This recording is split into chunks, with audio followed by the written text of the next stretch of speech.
जो पहली चीज मिस्टर कपूर ने सिमरन के ऑफिस में घुसते ही नोटिस की वो थी उस ऑफिस का शांत और लग्जरियस एनवायरनमेंट। वो ऑफिस पूरी तरह से शानो शौकत भरा हुआ था। रूम को ब्लैक, वाइट और ग्रे के मिक्सर में पेंट किया गया था और वहां पर रखी हुई हर चीज बहुत ही सिंपल, साफ सुथरी और सोफिस्टिकेटेड दिखाई दे रही थी। उन्होंने तुरंत अपने लेफ्ट पर लगी हुई बड़ी सी पेंटिंग की तरफ देखते हुए कहा, खूबसूरत पेंटिंग। ऐसा कहते हुए वो पेंटिंग को करीब से नोटिस करने लगे।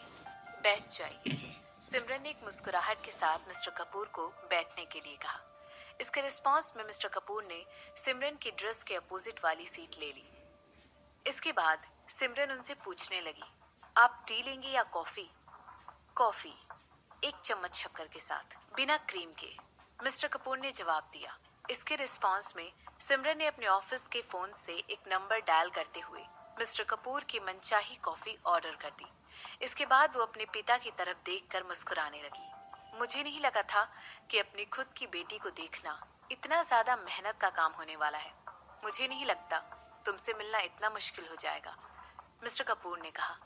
क्या तुम उस तरह की औरत हो जो कि हर किसी को भूल जाती है, खासकर तब जबकि वो बिजनेस वर्ल्ड की दुनिया के चरम पर पहुंच चुकी हो? सिमरन ने मिस्टर कपूर की बातों पर रिस्पॉन्ड करते हुए कहा, मैं सिर्फ आपके साथ ही ऐसी हूँ। आप यहाँ पर किस वजह से आए हैं मिस्टर कपूर? सिमरन ने बड़े ही कोल्ड एक्सप्रेशन के साथ मिस्टर कपूर की तरफ देखते हुए कहा, नेगोशिएट करने के लिए। मिस्टर कपूर ने सिमरन की बात का जवाब दिया और आगे कहने लगी, कपूर इंडस्ट्रीज अपना सब कुछ खो चुकी है और बहुत ज्यादा लॉस में जा चुकी है। तुम्हारे हस्बैंड ने उसे पूरी तरह बर्बाद कर दिया है। हम लोग बहुत बड़े कर्जे में हैं और मुझे इस समय तुम्हारी मदद चाहिए। मैं ये सब सुनकर बिल्कुल सरप्राइज हो गई कि आपके पास अभी भी यहाँ पर आकर मेरे सामने इस तरह रिक्वेस्ट करने की इतनी ज्यादा हिम्मत है, जबकि आप ये बात अच्छी तरह जानते हैं कि आपने और आपकी फैमिली ने मेरे साथ क्या क्या किया है। सिमरन ने मिस्टर कपूर की बात का जवाब देते हुए कहा, मैं ये सब कुछ तुम्हारे सामने कहना चाहता था और ना कि तुम्हारे पीठ पीछे किसी भी तरह की चाल चलकर। मिस्टर कपूर ने बहुत ही शांति के साथ सिमरन से कहा, चलिए, अगर मैं आपकी बात मान भी लूं। सिमरन ने अपनी बात कही ही थी कि तभी उसे दरवाजे पर एक दस्तक सुनाई दी। शिफाली ने धीरे से दरवाजे को धक्का दिया और उसे खोलते हुए अंदर आ गई। उसके पीछे पीछे मिताली भी आ रही थी और उन लोगों के साथ एक और सेक्रेटरी भी वहां पर खड़ी थी। शिफाली ने धीरे से मिस्टर कपूर के सामने कॉफी रख दी, जबकि बाकी 2 सेक्रेटरी ने खाने की ट्रॉली को कमरे के अंदर धकेलते हुए बड़ी ही सावधानी के साथ उनमें से स्नैक्स निकालकर सिमरन के डेस्क के करीब में रखी हुई कॉफी टेबल पर अरेंज कर दिए। जैसे ही सिमरन ने उन लोगों को ये सब काम करते हुए देखा, वो तुरंत अपनी डेस्क पर से उठ गई और मिस्टर कपूर को इशारा करते हुए काउच पर सीट लेने के लिए कहने लगी। अभी भी वो दोनों एक दूसरे के आमने सामने ही बैठे हुए थे और बाकी की सेक्रेटरी उस छोटी सी टेबल पर बचे हुए स्नैक्स को अरेंज कर रही थी। क्या ये कुछ ज्यादा ही शानदार अरेंजमेंट नहीं हो गया? मिस्टर कपूर ने अपने सामने इतने सारे स्नैक्स की वैरायटी को देखते हुए सिमरन से कहा। वो सोच रहे थे कि क्या ये सिमरन का उनको अपनी गुडविल दिखाने का तरीका था। क्या वो मिस्टर कपूर को ये दिखाना चाहती थी कि वो कितनी अमीर बन चुकी थी? ये सब आपके लिए नहीं है, ऐसा कहते हुए सिमरन ने एक अंगूर उठा लिया और उसे खाते हुए आगे कहने लगी, ये सब मेरे लिए है, मुझे थोड़ी सी भूख लग रही है। जैसे ही मिस्टर कपूर ने सिमरन की बात सुनी, उनके चेहरे का एक्सप्रेशन थोड़ा सा डार्क हो गया, मगर वो फिर भी पूरे सब्र के साथ अपने आप को कंट्रोल करते हुए कहने लगे, खैर, जो चीज इसके बारे में मैं तुमसे बात कर रहा था और जो मुझे तुमसे चाहिए। सिमरन ने तुरंत मिस्टर कपूर को बीच में ही टोकते हुए कहा। इसके बाद वो आगे कहने लगी, मुझे लगता है अब तो आपको इस दुनिया में अपनी जगह पता चल जानी चाहिए मिस्टर कपूर। आप मेरे सामने बैठकर यहाँ पर कुछ भी नहीं कह सकते हैं। जो शब्द मिस्टर कपूर इस समय सिमरन से कहना चाहते थे, वो उनके गले में ही अटक कर रह गए। उन्होंने कुछ कहने के लिए अपना मुंह खोला ही था, लेकिन सिमरन की बात सुनकर उन्होंने तुरंत अपना मुंह बंद कर लिया। इसके बाद सिमरन अपनी बात को आगे बढ़ाते हुए उनसे कहने लगी, एक सवाल एक जवाब मिस्टर कपूर। अगर मैं आपके जवाब से सेटिस्फाइड रही तो मैं आपकी कंपनी की मदद करूंगी। सिमरन ने नेचुरली इन स्नैक्स को इसलिए प्रिपेयर करवाया था क्योंकि उसे पता था कि आज मिस्टर कपूर की और उसकी कन्वर्सेशन कुछ ज्यादा ही लंबी होने वाली थी। तुम क्या जानना चाहती हो? मिस्टर कपूर ने सिमरन से पूछा और इसके बाद वो बड़ी हैरानी के साथ सिमरन की तरफ देखने लगे कि आखिर सिमरन को उनसे क्या जानना था। वो सोचने लगे कि क्या सिमरन चाहती है कि मिस्टर कपूर मिसेस कपूर को और उन सभी लोगों को सजा दें जिन लोगों ने उसके खिलाफ इतने सालों तक चालें चली थी, या जिन लोगों ने इतने सालों तक उसे तंग किया था। मेरी माँ का बर्थडे कब होता है? सिमरन ने पूछा। एक बार फिर मिस्टर कपूर सिमरन की बात सुनकर स्पीचलेस हो गए। बर्थडे? सिमरन किस बारे में बात कर रही थी? जब मिस्टर कपूर ने देखा कि सिमरन उनके आंसर का वेट कर रही है, उन्होंने तुरंत इस बात को रियलाइज किया कि वो इस बात को लेकर बहुत ज्यादा सीरियस थी। जनवरी मैं वो मिस्टर कपूर कहने लगे। उनका जवाब सुनते ही सिमरन जोर जोर से हंसने लगी और कहने लगी आपको नहीं पता? ऐसा कहते हुए उसने बड़े ही शान से अपने सामने रखे हुए अंगूर खाए और फिर पूछने लगी, आप दोनों कब और कहाँ मिले थे? तुम मुझसे ये सब सवाल क्यों पूछ रही हो? ये बहुत पहले की बात है, मुझे तो याद भी नहीं, मिस्टर कपूर ने जवाब देते हुए कहा। मगर वो सिमरन के लगातार आ रहे सवालों की वजह से थोड़ा सा कंफ्यूज दिखाई दे रहे थे। धीरे धीरे और एक डर उनके दिल में गहराता जा रहा था। ऐसा लग रहा था मानो सिमरन सीधे उनकी आत्मा में झांक कर देख रही है और तब उनसे ये सवाल कर रही है। उन्हें समझ में नहीं आ रहा था कि क्या वो वाकई में सिमरन के सवालों की वजह से नर्वस है, या फिर वो इस बात से डरे हुए थे क्योंकि वो उनकी बातों को सीरियसली लेने के बजाय उनके साथ खेल रही थी। तो आपको इस सवाल का भी जवाब नहीं पता होगा, सिमरन ने नोट करते हुए कहा। ऐसे में उसकी टोन बहुत ही कठोर थी, मगर इस समय थोड़ी सुस्ती भी छुपी हुई थी। मिस्टर कपूर को तुरंत उसकी बात सुनते ही किसी ऐसे इंटरव्यूअर की याद आ गई थी जो कि बहुत ज्यादा बोर हो चुका हो। इसके बाद वो आगे कहने लगी, बताइए मुझे मिस्टर कपूर, मेरी माँ के बारे में क्या क्या याद है? जब मिस्टर कपूर सिमरन की तरफ घूर कर देखने लगे, सिमरन उन्हें देखकर मुस्कुराने लगी और कहने लगी, कुछ भी नहीं। जब से मैंने देखा कि मिस्टर कपूर का रिएक्शन बहुत ही ज्यादा टेंस हो चुका है, तब सिमरन की आंखों में कभी ना खत्म होने वाला गुस्सा दिखाई देने लगा। मगर मिस्टर कपूर के नोटिस करने के पहले ही वो गायब हो चुका था और सिमरन उनसे कहने लगी, आपको पता था कि आपकी वाइफ हमें उस समय कितना ज्यादा परेशान करती थी? हाँ, मुझे पता था, मिस्टर कपूर ने कहा। ईमानदार, मुझे अच्छा लगा, सिमरन ने कहा। इसके बाद वो आगे कहने लगी, आपको पता था कि मिसेस कपूर हर वक्त मेरी माँ को चाले चलकर परेशान किया करती थी और फिर भी आपने कभी उनके लिए कुछ नहीं किया। मिस्टर कपूर, माना कि मैं इतनी स्मार्ट नहीं हूँ, मगर मेरे ब्रेन के फंक्शन इतनी अच्छी तरह तो काम करते ही हैं कि मुझे इस बात का पता चल सके कि आपने मेरी माँ की कभी फिक्र की ही नहीं। और अब मैं आपको बताना चाहती हूँ कि ऐसा क्यों था। वो सब अतीत की बातें थी, मैं इनमें से कई सारी चीजें ऑलरेडी भूल चुका हूँ, मिस्टर कपूर ने तुरंत सिमरन की बात का जवाब देते हुए कहा। अचानक से सिमरन उनसे इस तरह के अजीब सवाल क्यों कर रही थी, मगर वो इस बात का वेट जरूर कर रही थी कि कब मिस्टर कपूर उसे गलत जवाब दे। सिमरन धीरे धीरे उनके लिए जाल बिछा रही थी और मिस्टर कपूर इस बात पर अड़े हुए थे कि वो उस जाल में नहीं फंसेंगे। सिमरन ने सर हिलाते हुए कहा। इस समय वो सीधे अपने पिता की तरफ देख रही थी और इसके बाद उनसे कहने लगी, मिस्टर कपूर, जब मेरा एक अनजान आदमी के साथ होने का स्कैंडल ऑनलाइन पोस्ट किया गया था, तब आपने तुरंत मुझे और मेरी माँ को घर से बाहर निकाल दिया था। आपने हम दोनों का साथ छोड़ दिया था। आपने मेरी एक्सप्लेनेशन को सुना तक नहीं और हम लोगों को सड़क पर इस तरह फेंक दिया मानो हम लोग कोई अनचाहे कुत्ते हो। बताइए मुझे, क्या आपको ये बात पता भी थी कि वो मिसेस कपूर थी जिन्होंने उस समय मेरे खिलाफ साजिश रची थी? मुझे ये बात नहीं पता थी, मिस्टर कपूर ने सच सच सिमरन की बात का जवाब देते हुए कहा। कार एक्सीडेंट के बाद मैं 3 दिनों तक बेहोश थी। जब मैं वापस होश में आई तो मुझे मेरी माँ की अस्थियां पकड़ा दी गई थी। तो क्या वो आप थे जिन्होंने मेरी माँ को मेरे उठने का इंतजार किए बगैर ही जला दिया था? सिमरन ने पूछा। हाँ, मैंने किया था, मिस्टर कपूर ने सर हिलाते हुए कहा। इसके बाद वो आगे कहने लगे, डॉक्टर ने मुझे नहीं बताया था कि वो कब तक एक्सपेक्ट कर रहे हैं कि तुम होश में आ सकती हो। उन्हें नहीं पता था कि तुम आज होश में आओगी या 1 हफ्ते बाद या कभी नहीं। इसीलिए मैंने ऑर्डर करके तुम्हारी माँ को जला दिया था। जैसे ही मिस्टर कपूर ने सिमरन की बात का जवाब दिया, उस पूरे कमरे में सन्नाटा छा गया। सिमरन के हाथ में जो कुछ भी था उसे खाना बंद करके वो मिस्टर कपूर की तरफ इस तरह घूर कर देखने लगी जैसे उसे समझ ही नहीं आ रहा था कि मिस्टर कपूर ने अभी अभी उससे क्या कहा था। उसकी आंखों में किसी तरह का कोई भी एक्सप्रेशन नहीं दिखाई दे रहा था और अगर सच कहा जाए तो मिस्टर कपूर सिमरन की आंखों को इस तरह देखकर और ज्यादा अनकंफर्टेबल हो गए थे। मिस्टर कपूर, ऐसा कहते हुए सिमरन ने जानबूझकर एक चुप्पी ली। ऐसा लग रहा था मानो सिमरन अपनी आंखों से मिस्टर कपूर के अंदर छेद करती जा रही हो। इसके बाद वो आगे कहने लगी, क्या आपने ये सब सिर्फ इसलिए किया क्योंकि आप उनको मेरी लाइफ से पूरी तरह बाहर निकालना चाहते थे, या आपने ये सब सिर्फ इसलिए किया क्योंकि आपको एक दूसरे जुर्म को कवर अप करना था? मिस्टर कपूर के पास से सिमरन की बात का कोई जवाब नहीं था।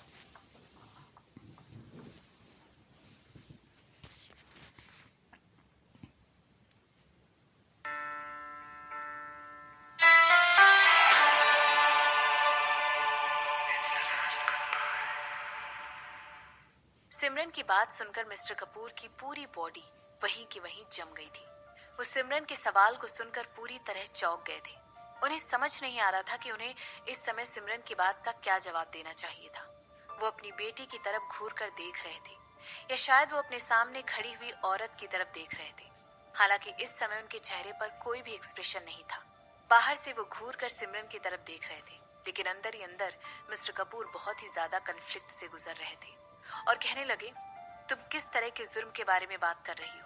ये बात बिल्कुल ऑब्वियस थी कि उस कार एक्सीडेंट के बाद घायल होने के बाद मरी थी।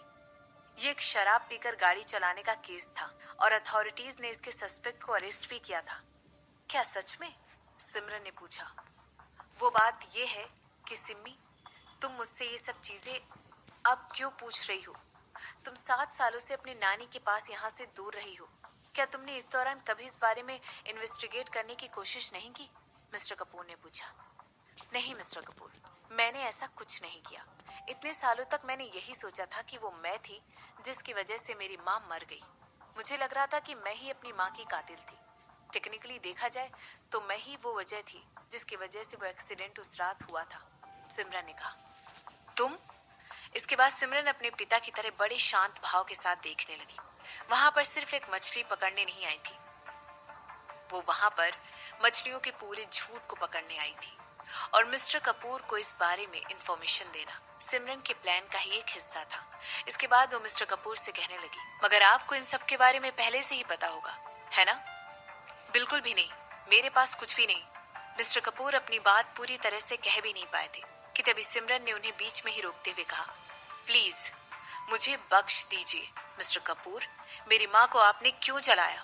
मेरी गैर मौजूदगी में आपने उनको तभी के तभी इतनी जल्दबाजी में क्यों जलाया? आपने मुझे एक मेंटल इंस्टीट्यूशन में क्यों भेजा? आपने उनसे कहकर मुझे ऐसी दवाइयाँ क्यों खिलाई जिसकी वजह से मेरा दिमाग और ज्यादा डैमेज होने लगा था? मिस्टर कपूर की आंखें तुरंत ही और ज्यादा खुल गई थी। जैसे ही उन्होंने सिमरन की बातें सुनी, अपनी सीट से उठते वक्त उनका चेहरा पूरी तरह पीला पड़ चुका था और वो कह रहे थे, आपने सोचा था कि मुझे इसके बारे में कभी पता नहीं चलेगा। ऐसा कहते हुए सिमरन थोड़ा सा हंसी। इसके बाद फिर से कहने लगी, मैं पागल नहीं थी। हाँ, हो सकता है मैं थोड़ी सी डिप्रेस जरूर थी, मगर मुझे अच्छी तरह पता था कि मेरे आसपास क्या हो रहा है। जो सबसे ज्यादा लकी चीज मेरे साथ उस समय हुई थी वो ये थी कि मैं उस समय उस इंस्टीट्यूशन से भाग गई थी और मेरी नानी माँ मुझे मिल गई थी। मेरे सेवियर ने मुझे बचा लिया था। मेरी नानी माँ किसी भगवान से कम नहीं थी जब वो वहां पर आकर मुझे उस नर्क से निकाल कर ले गई। ऐसा कहते हुए सिमरन ने अपने पैर क्रॉस किए और मिस्टर कपूर से अपनी सीट पर बैठने के लिए कहा। इसके बाद हाथ से इशारा करते हुए वो आगे कहने लगी, आइए मिस्टर कपूर, बैठिए। मैंने हम दोनों के लिए कुछ स्नैक्स बनवाए और मुझे ऑलरेडी पता है कि हम लोग एक लंबी, बहुत ज्यादा लंबी कन्वर्सेशन करने वाले हैं। जबकि मिस्टर कपूर वहां पर खड़े होकर सिमरन की तरफ अविश्वास से भरी नजरों से देख रहे थे और इसके बाद अपना मुंह पर करते हुए वो मिस्टर कपूर को एक खतरनाक स्माइल देकर देखने लगी। जैसे ही सिमरन ने ऐसा किया, मिस्टर कपूर ने एक बड़ा सा घूंट सटकते हुए अपने सामने रखे हुए काउच की तरफ देखा और उस पर बैठ गए। इतनी ज्यादा चिंता मत करिए। जिन लोगों ने मेरे साथ गलत किया है, मैं उन्हें मारने की नहीं सोच रही हूँ। मारना मेरा स्टाइल नहीं है, इसीलिए बैठ जाइए और रिलैक्स करिए। मैं ऐसी कोई प्लानिंग नहीं कर रही हूँ जिसकी वजह से मेरे ऑफिस में हर तरफ खून दिखाई दे। ऐसा करने से सिर्फ मेरा महंगा कारपेट खराब होगा और मैं ऐसा कभी नहीं होने दूंगी। जैसे ही सिमरन ने मिस्टर कपूर से ये सब कहा, उनकी पीठ पर पसीने की एक बूंद ऊपर से नीचे सरकते हुए आई, जबकि इस समय उनके चेहरे पर एक कोल्ड एक्सप्रेशन था। मगर अंदर ही अंदर वो डर से पूरी तरह भरे हुए थे और उस एक्सप्रेशन के साथ वो सिमरन की तरफ घूरते हुए कहने लगे, मैंने कभी भी नहीं। आपको मना करने की कोई जरूरत नहीं है, सिमरन ने कहा। एक बार फिर से सिमरन ने मिस्टर कपूर को अपनी बात कंप्लीट नहीं करने दी और आगे कहने लगी, पहले मुझे लगता था कि आपने ये सब सिर्फ इसलिए किया है क्योंकि आप मुझसे नफरत करते हैं। इतनी ज्यादा नफरत कि आपने मुझे अपनी फैमिली के लिए हमेशा एक एम्बेरसमेंट ही समझा। आपको हमेशा लगता था कि मेरी वजह से आपका अच्छा नाम खराब हो जाएगा, या फिर मुझे लगता था कि हो सकता है इसके पीछे मिसेस कपूर का हाथ हो, जिन्होंने डॉक्टर से कहकर ऐसी मेडिसिन का इस्तेमाल किया जिसकी वजह से मुझे हेलुसिनेशन होने लगी। क्या हो सकता है वो आपका नाम लेकर मुझे दुख पहुंचाना चाहती थी? तो आप देख रहे हैं ना, जब मेरी नानी माँ ने मुझे इन सब चीजों के बारे में बताया, जब उन्होंने मुझे बताया कि मेरे ब्लड में ऐसी नशीली दवाई के ट्रेसेस पाए गए थे, तो मैं बहुत ज्यादा दुखी हो गई थी। मैं इतनी ज्यादा दुखी हो गई थी कि मैंने रातों रात ही ये सारी पॉइंट लिस्ट चालें अपने दिमाग में बिठा ली थी। वो मेरी नफरत ही थी जिसने मुझे हमेशा आगे की तरफ धकेला है। इसके बारे में सोचिएगा जरूर। मेरे खुद के पिता ने ही मुझे पागल बनाने की कोशिश की। सालों तक मिस्टर कपूर, मैं पूरी दुनिया को कोसती रही और ब्लेम करती रही सालों तक। इसके बाद जानबूझकर एक चुटकी लेते हुए सिमरन ने अपने लिप्स बंद कर लिए और इसके बाद कुछ सोचते हुए वो आगे कहने लगी, मैं सिर्फ और सिर्फ खून देखना चाहती थी। मैं आपको तड़पता हुआ देखना चाहती थी और फिर भी मेरी दादी माँ ने मुझे कभी ऐसा करने के लिए अलाउड नहीं किया। इसीलिए जब कुछ महीनों पहले वो मर गई तो मैंने तुरंत अपने प्लान को फॉलो करने के लिए डिसाइड कर लिया। उनके मरने का दुख मुझे बहुत ज्यादा है, लेकिन इसी वजह से मुझे वापस आने की अपॉर्चुनिटी भी मिली, जबकि ऐसा करने का मेरा जरा भी मन नहीं था। लेकिन फिर भी आपके लिए और आपकी फैमिली के लिए मेरे दिल में जो नफरत थी वो जीत गई और इसीलिए मैंने आप लोगों के खिलाफ एक चाल चली। ऐसा कहते हुए सिमरन ने अपनी चाय का एक घूंट भरा और आगे कहने लगी, हालांकि मुझे तभी तभी पता चला था कि किसी ने जानबूझकर एक्सीडेंट के बाद मेरी माँ को मारने की साजिश की थी। इसीलिए मेरे दिमाग में आया, मेरा मतलब है मैंने सोचा कि क्यों ना इन सारे डॉट्स को कनेक्ट करके देखा जाए। मेरे पास इसके अलावा और कोई चारा भी नहीं था। मेरा दिमाग इसी तरह काम करता है। वो एक्सीडेंट कोई एक्सीडेंट नहीं था। किसी ने मुझे मारने वाले को मुझ पर अटैक करने के लिए कहा था, बिल्कुल उसी तरह जिस तरह किसी ने आपको मेरी माँ की लाश को जलाने के लिए कहा था। सिमरन ने मिस्टर कपूर को बताया।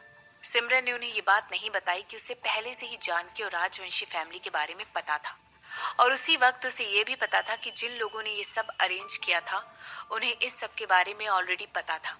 राजवंशी परिवार के साथ जो कुछ भी हुआ था, हो सकता है वो न्यूज इतनी बड़ी नहीं थी, लेकिन वो इतनी बड़ी जरूर थी जिसकी वजह से लोगों को ये पता चल गया था कि वो राजवंशी फैमिली ही थी जो जानबूझकर किसी के थ्रू टारगेट की गई थी। और अब जबकि लोगों को पता चल गया था कि सारे डॉट को कनेक्ट करने के बाद सिमरन का नाम सामने आता है, तो सच ऑलरेडी सबके सामने आ चुका था। अगर लंबी स्टोरी को शॉर्ट करके बताया जाए तो सिमरन ऐसा कहते हुए धीरे से अपनी चाय का कप नीचे रखी और अपने हाथों को जोड़कर ताली बजाने लगी। इसके बाद उसने अपने लेग्स को अनक्रॉस करते हुए मिस्टर कपूर की तरफ झुकते हुए कहा, मैंने तो इस बात को कंप्लीट कर लिया था कि आप ही वो हैं जिन्हें पता था कि कौन मुझे मारना चाहता है या मुझे मरा हुआ देखना चाहता है। मुझे लगा था कि किसी और ने आपसे कहकर मेरे सिस्टम में पॉइजन मिलाने के लिए कहा था, और ऐसा इसलिए था ताकि मैं कुछ भी सोचने समझने के लायक ना बचूं और पागल हो जाऊं। इस हद तक पागल हो जाऊं कि अपने आप को मारने की कोशिश करने लगूं, और इसकी वजह से मेरा मरना और भी ज्यादा सुसाइड लगने लगे, क्योंकि मुझे ऑलरेडी अपनी माँ के मरने का इतना दुख था जो मुझे बचाते बचाते मर गई थी। और इसी वजह से एक सवाल उठता है, क्यों? क्यों पापा, क्यों? ऐसा कहते हुए सिमरन के चेहरे पर जो हंसी अभी तक मेंटेन थी वो जा चुकी थी। उसकी जगह बोन चिलिंग कोल्डनेस सिमरन के चेहरे पर साफ दिखाई दे रही थी और उसके खौफनाक लुक को देखकर मिस्टर कपूर की हालत खराब हो गई थी। ऐसा लग रहा था मानो वो डर से थर थर कांप रहे हो। आपने ऐसा क्यों किया? क्या मैं आपकी बेटी नहीं हूँ? सिमरन ने जब मिस्टर कपूर से ये सवाल किया तो उस रूम में डर छा गया था। सिमरन को सिर्फ और सिर्फ मिस्टर कपूर की तेज होती हुई धड़कनें सुनाई दे रही थी और कंटिन्यूअसली उनकी तरफ घूर कर देख रही थी। इन सब चीजों की वजह से सिमरन सोच रही थी कि क्या वो वाकई में मिस्टर कपूर की बेटी थी। जिस क्रूरता से मिस्टर कपूर ने आज तक उसे ट्रीट किया था वो सोच समझ से परे थी और इसकी वजह से वो बहुत ज्यादा पागल हो गई थी। मगर मिस्टर कपूर को उससे इतनी नफरत क्यों थी? क्या अपनी ही बेटी को, जो कि उनसे इतना डरती थी, उनके खिलाफ उसने कभी आज तक जुबान चलाने की कोशिश तक नहीं की थी? जो कि इतनी कमजोर थी कि उसने आज तक कभी उनके जुल्मों के खिलाफ आवाज उठाने की कोशिश नहीं की थी। उससे इतनी नफरत क्यों थी? जैसे ही सिमरन को अपनी माँ की मौत के बारे में पता चल गया था, वो तुरंत समझ गई थी कि उसकी माँ की मौत किसी बड़ी मुसीबत की तरफ इशारा कर रही थी। और सिमरन ने फिर खुद सारे डॉट को कनेक्ट करते हुए इस बात को कंक्लूड किया कि इस बात को बहुत ज्यादा प्रॉब्लम रहती थी कि हो सकता है मिस्टर कपूर की बेटी थी ही नहीं, या फिर हो सकता है मिस्टर कपूर वाकई में क्रूर आदमी थे। उसे नहीं पता था। सिमरन का दिमाग वापस से उस टाइम पर चल गया था जब विल पढ़ी जा रही थी, जिसमें दादाजी की विल में ये बात साफ तौर पर लिखी गई थी कि अगर सिमरन ने अपना सरनेम बदल दिया तो उसे उनकी प्रॉपर्टीज नहीं मिलेगी या उन पर कोई हक नहीं होगा। उसे ये भी याद था कि किस तरह दादी माँ ने उसे हमेशा इस बात की याद दिलाई थी कि वो कभी भी ये बात ना भूले कि वो एक कपूर है। दादी माँ हमेशा सिमरन की बहुत अच्छी तरह देखभाल करती थी। वो उसको उसके बचपन से ही प्यार करती थी और हमेशा से ही सिमरन को दूसरों पर प्यार लुटाने की एडवाइस देती थी। प्यार करना और कभी भी इस बात को ना भूलना कि वो एक कपूर है। दादी माँ बस हमेशा इन दोनों बातों पर ही फोकस करती थी। ऑफ कोर्स सिमरन ने सोचा कि हो सकता है उसकी प्यारी दादी माँ के ये शब्द सिर्फ और सिर्फ उसे सपोर्ट करने के लिए कहे जाते हो। मगर जब धीरे धीरे कुछ दिनों पहले उसे सच्चाई का पता चला तो सिमरन को इस बात का यकीन हो गया था कि उसकी दादी माँ की एडवाइस में बहुत सारी ऐसी बातें थी जो छुपी हुई थी। क्या ये बात सच थी कि उसके दादा दादी को उसकी सच्चाई पूरी तरह से पता थी? इस बात को सोच सोचकर सिमरन का सर दुख रहा था। उसने ऑलरेडी शशांक से बात करके अपनी चिंताएं उसके सामने शेयर की थी। यहाँ तक कि शशांक को भी लगता था कि मिस्टर कपूर को इस्तेमाल करने का वक्त आ गया है। शशांक को भी इस बात पर पूरा यकीन था कि हो सकता है मिस्टर कपूर की वजह से उसे अपने सवालों का जवाब जल्द से जल्द मिल जाए। उसे सच जानने की जरूरत थी। ऑफ कोर्स वो ये बात एक्सेप्ट नहीं कर रही थी कि उसे कभी भी मिस्टर कपूर जैसे किसी आदमी से सच पता चलेगा। इन सब के बावजूद सिमरन को इस बात का यकीन था कि हो सकता है उनके जरिए वो आदमी तक पहुंच जाए जिसको इन सारी बातों का सच पता था।